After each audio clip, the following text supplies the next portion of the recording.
MSME સહિત નાના અને મોટા ઉદ્યોગકારોને રાજ્ય સરકાર તરફથી 11,029 ઉદ્યોગોના લાભાર્થીઓને 1,349 કરોડનું ઇન્સ્ટેટિવ માધ્યમથી આપવામાં આવ્યું.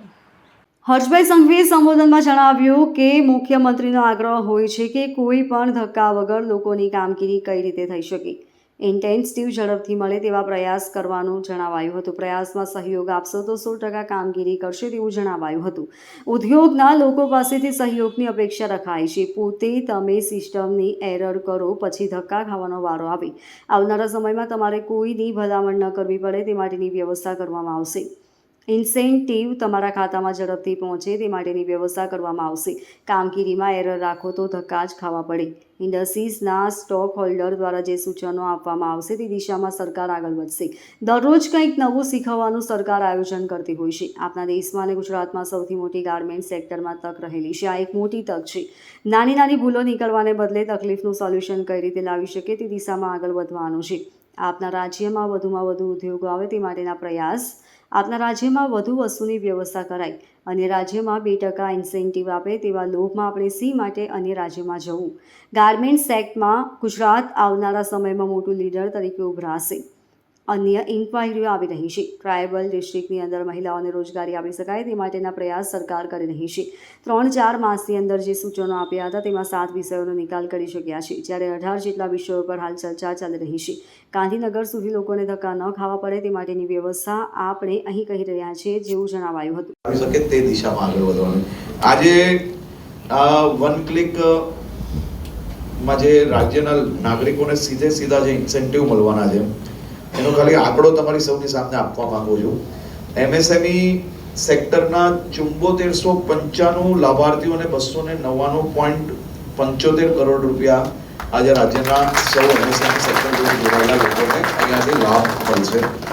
ટેક્સટાઇલ યોજના હેઠળ 3423 લાભાર્થીઓને 538.76 કરોડ રૂપિયાનો સીધો અહીંયાથી ઇન્સેન્ટિવ આપવામાં આવવાની છે. અને લાર્જ ઇન્ડસ્ટ્રીના 111 લાભાર્થીઓને 510.99 કરોડ રૂપિયાનો લાભ સીધો અહીંયાથી આપવામાં આવશે. એટલે કુલ મળીને તમે જુઓ તો 1349 કરોડ રૂપિયાની રકમ એ આજે પેમેન્ટના મારફતે 11,029 લાભાર્થીઓના ખાતા સુધી પહોંચશે. દર મહિને 2-3 વાર ઇન્સેન્ટિવ આપણે રિલીઝ કરીએ છીએ.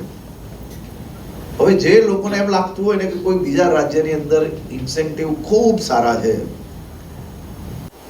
એ સૌ લોકોને મારી વિનંતી છે કે જેટલા રાજ્યની અંદર ઇન્સેન્ટિવ સારા લાગે એ રાજ્યોના ઇન્સેન્ટિવ વર્ષે કેટલા રૂપિયા રિલીઝ કર્યા એ બી થોડું તમે સૌ લોકો અનુભવી લોકો છો એકવાર ચેક કરી લેજો. હા, એટલે જે આપણે બોર્ડર છોડીને આમ તેમ ગયા છે બધાને પાછા લાવવાની તૈયારી કરો. હવે આથી વધારે કોણ આવે? આપણે આપણા સ્ટેટના બ્રાન્ડ એમ્બેસેડર છે.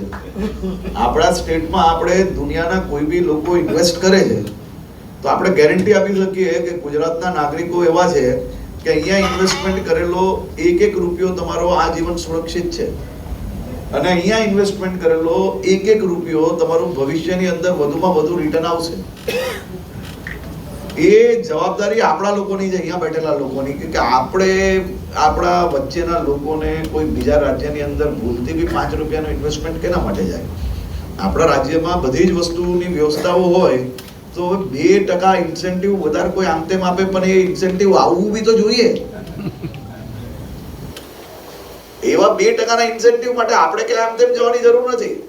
એ 2% તો અહીંયા એમને વ્યાજમાં બચી જશે આપણા રૂપિયા. કારણ પેટ્રોલ ડીઝલના ભાડા ગણશો ને તો એના કરતા સસ્તું પડશે આપણે. તો આપણે ખાસ કરીને કાલના જે આપણા ફોકસ સેક્ટર્સ છે એમાં આજે બી હું આપ સૌ લોકોને 100% કહું છું કે આવનારા દિવસોમાં ગાર્મેન્ટિંગ સેક્ટરની અંદર ગુજરાત દેશની અંદર લીડર હશે. અને એ દિશામાં આગળ વધવા માટે આપણી નવી પોલિસી જે ટેક્સટાઇલની આવી છે એ નવી પોલિસીમાં બી ખૂબ મોટા પાયે ઇન્ક્વાયરીઝ છે અને ઇન્ક્વાયરીઝ પર અમે લોકો કામગીરી કરી રહ્યા છે.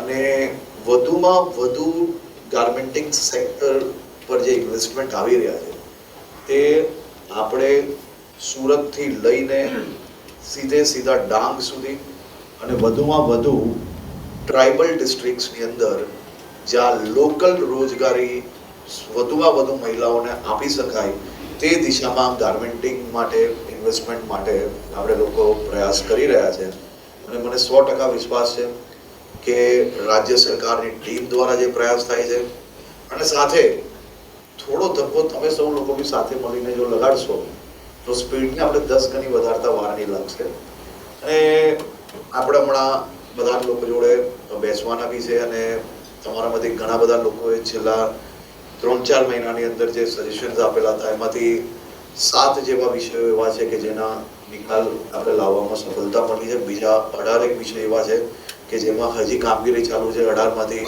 11 જેટલા વિષય એવા છે કે જે નવી પોલિસીઝ આવશે એની અંદર ઘણા બધા વિષયો કવર થઈ જવાના છે. 7 વિષયો એવા છે કે જે અમારા બી બસની બહારની વાત છે અને એ બી અમે પ્રયાસ આવનારા દિવસોમાં કરશો. તો બીજા બી જે કંઈ વિષય હશે આજે બી લઈશું અને આવનારા દિવસોમાં બધા જ સ્ટેક હોલ્ડર જોડે આપણે સાઉથ ગુજરાતની જે વાઇબ્રન્ટ ગુજરાત પછીની બી જે મિટિંગ છે એમાં બીજા બી બધા ડિપાર્ટમેન્ટ્સ આપણી જોડે મિટિંગમાં અહીંયા જોડાશે જેથી તમારે લોકોએ ગાંધીનગર સુધી કોઈ ધક્કા ના ખાવા પડે તેની વ્યવસ્થાઓ બી આપણે આવનારા દિવસોમાં કરશું. આપ સૌ લોકોનો ખૂબ ખૂબ આભાર. Bureau report LK star news Surat.